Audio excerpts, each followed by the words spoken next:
என்னடா நீங்கள் voice over வியானாவை வந்து எவிக்ட் பண்ணி வச்சுருக்காங்க டே 70ல்.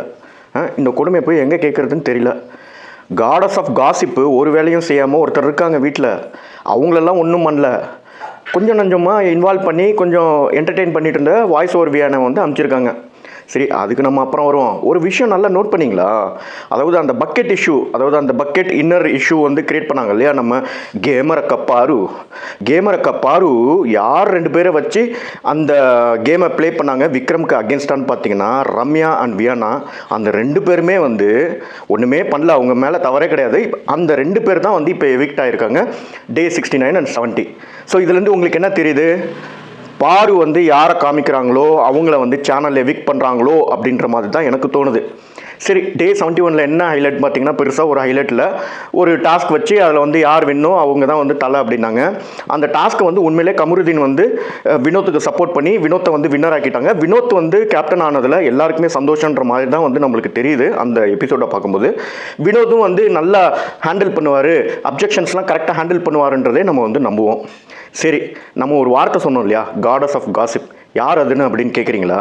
வேறு யாராக இருக்கும்? நீங்கள் நல்லா யோசிச்சு பாருங்கள். இந்த பிக் பாஸ் ஹவுஸில் வந்தவுடனே ஒரே ஒரு டாஸ்க் பண்ணிவிட்டு அதுக்கப்புறம் டாஸ்க் பண்ணாமல் மூக்க சிந்திக்கிட்டு அங்கேயும் இங்கேயும் ஓடிக்கிட்டு புரணி பேசிக்கிட்டு கம்ப்ளைண்ட் பண்ணிக்கிட்டு பின்னாடி பேக் பைட் பண்ணிக்கிட்டு ஒருத்தங்க இருக்காங்க, படம் காமிக்கிறவங்க இருக்காங்க.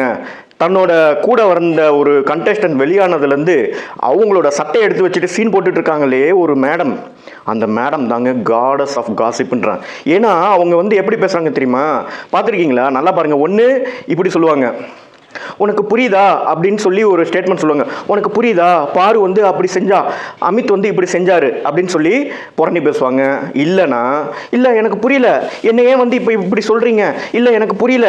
ஒன்று உனக்கு புரியுதான்னு கேட்பாங்க, இல்லை எனக்கு புரியலன்னு சொல்லுவாங்க. உண்மையிலே சான்றா நீங்கள் அந்த பிக் பாஸ் ஹவுஸில் என்ன பண்ணுறீங்கன்றது அந்த பிக் பாஸுக்காச்சு தெரியுமான்றது தான் தெரியல. உண்மையிலே அந்த சட்டை, அதாவது பிரிட்ஜின் வச்சுட்டு போனால் அந்த ரெட் கலர் சட்டைக்கு வந்து வாய் இருந்தது வச்சுக்கோங்களேன், கண்ணா அப்படின்னான்னு கதறி இருக்குங்க. ஏன்னா அந்த அம்மா தோய்க்குதா இல்லையான்னு கூட தெரியல. ஏன்னா அந்த அழுக்கு சட்டையை எடுத்துட்டு அந்த பிக் பாஸ் கேட்டு பக்கத்தில் உட்காந்துட்டு ஒரு சீனை போடுறாங்களே இந்த 2 வாரமாக, உண்மையிலே சொல்கிறேங்க ரொம்ப கடுப்பாக இருக்குது. பிக் பாஸ் இல்லைனாலும் சரி, மக்களுக்கு மனசாட்சின்னு ஒன்று இருந்ததுன்னா தயவு செஞ்சு இந்த ஹஸ்பண்ட் ஒய்ஃபை வந்து பிரித்து வைக்காமல் அடுத்த வீக்லேயே வந்து சாண்ட்ராக்காவை வந்து எவிக்ட் பண்ணி தொலைங்கடா சாமி, முடியலடா. எப்பா, சிவாஜி கூட இந்த மாதிரிலாம் நடிக்க மாட்டார். ஆவுன்னா மூக்க சிந்துட்டு கண்ணு கலங்க வேண்டியது. ஏமா சாண்ட்ரா, உனக்கு வந்து பிக் பாஸில் வின் பண்ணுறதுக்கு சான்ஸ் கிடைக்குமான்னு தெரில. நீ சீரியல்லாம் இறங்கணும்னு வச்சுக்கோ, நீலாம் வெங்காயமே இல்லாமல் அழுவுற ஆள் தான். தேங்க்யூ பாபே. உங்களுக்கு இந்த பதிவு பிடிச்சிருந்தா தயவு செஞ்சு சப்ஸ்கிரைப் பண்ணி என்னை சப்போர்ட் பண்ணுங்கள் நண்பர்களே. தேங்க்யூ.